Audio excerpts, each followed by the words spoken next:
All right. Welcome back. We are talking today about judging others. This one's a really good one. It's kind of a fun one, actually.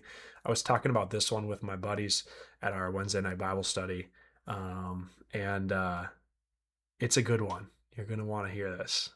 So, we're going to start off and get right into scripture and let that guide this video and this conversation because we can tie this back to our own life and our relationships and also our business and our client relationships.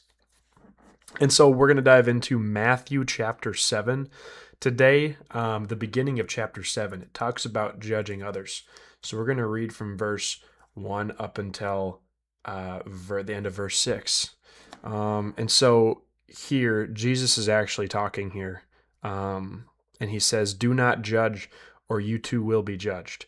For in the same way you judge others, you will be judged. And with the measure you use, it will be measured to you." And in here, he's still talking in the Sermon on the Mount here, which was one of the biggest sermons that Jesus ever gave. And so now he elaborates on this a little bit more into an actual sense. Again, this is an example. It's not literal, but it is an example of how we sometimes operate when we judge others. So he says, "Why do you look at the speck of sawdust in your brother's eye and pay no attention to the plank in your own eye?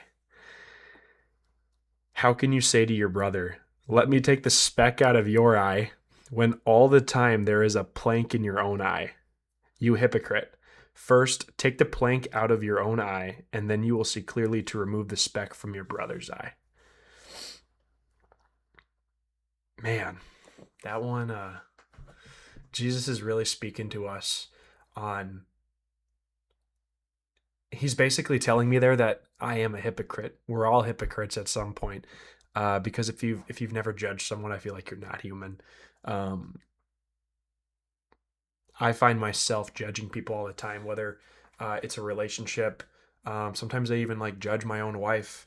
I judge my clients. I judge my parents. I judge my friends. I judge, I could probably go on a whole list. I judge everyone at some point. And when you read here, the important piece is that how can you judge someone for having a speck in their eye when you yourself have a plank? And like, imagine this two by four in your eye. That's how I imagine it.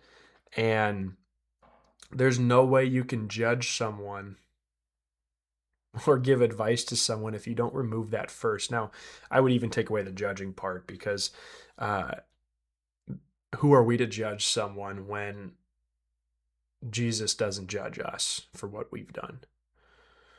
And so if Jesus doesn't judge us for what we've done, and he forgives us and he encourages us still, how can we go and judge someone else for an action that they took? We might think it's wrong, but at the end of the day, we all do wrong stuff. Um, None of us are perfect. We weren't made perfect, and we needed something and someone to save us. And of course, he did that. But that doesn't give us the right to judge anyone. And so, in reality, it feels for me even impossible to just completely remove judgment from my life, but we can work on it. Um, One thing I've noticed in my business specifically is that sometimes I would judge clients because they didn't respond to something. They acted a certain way in a scenario that I didn't like. Um, the list can go on and on. And when I started to remove that judgment from my life, my business, it was crazy how like I would give people grace in certain scenarios. Like, hey, I had an active client and we had been talking for a while and looking at houses and all this stuff. And then, for 3 days, I didn't hear back from them and I was texting them and giving them a call. And my immediate judgment was, hey, this person hates me now. They don't want to talk to me. They don't want to see me. They don't want to hear from me. When in reality, they just got so busy with life themselves and were so caught up in their own stuff that, newsflash, I wasn't the most important thing in their life, you know? And It's funny. I've had some scenarios like that where I've judged wrongly, and I'm a terrible judge, I found out. I've judged wrongly, and someone has come back and resumed business with me based on a schedule with their work that didn't align.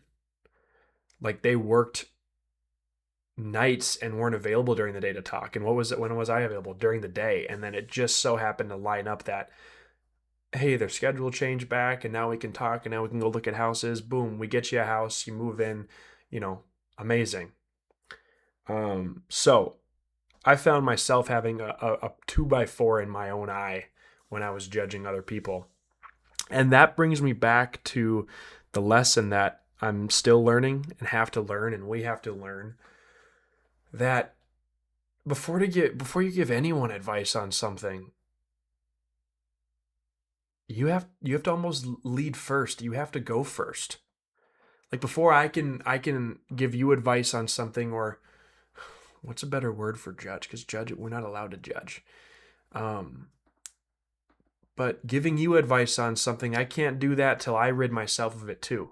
Like what a hypocrite am I to talk about the Bible but not be in the Bible myself? Like I'm telling you to read, but I'm not removing the own plank out of my eye because I'm not reading. You see how that just doesn't pencil out? And so in order to help others and guide others, he's telling us that don't be a hypocrite and tell someone not to do something that you do, right? Be the example. So if you want someone to start reading in the Bible, don't tell them to do it if you're not doing it too. You got to lead first. You got to go do the thing first, and then people will follow you. And if you're going to go judge someone while there's a plank in your eye, think again, right? I've had so many scenarios lately. Even you think the more you read in here and the better you become, that you just will lose all of these bad habits, these bad things. But I found that I'm not perfect in that. I continually find myself in scenarios where, like, hey, I'll think of a judgment on someone.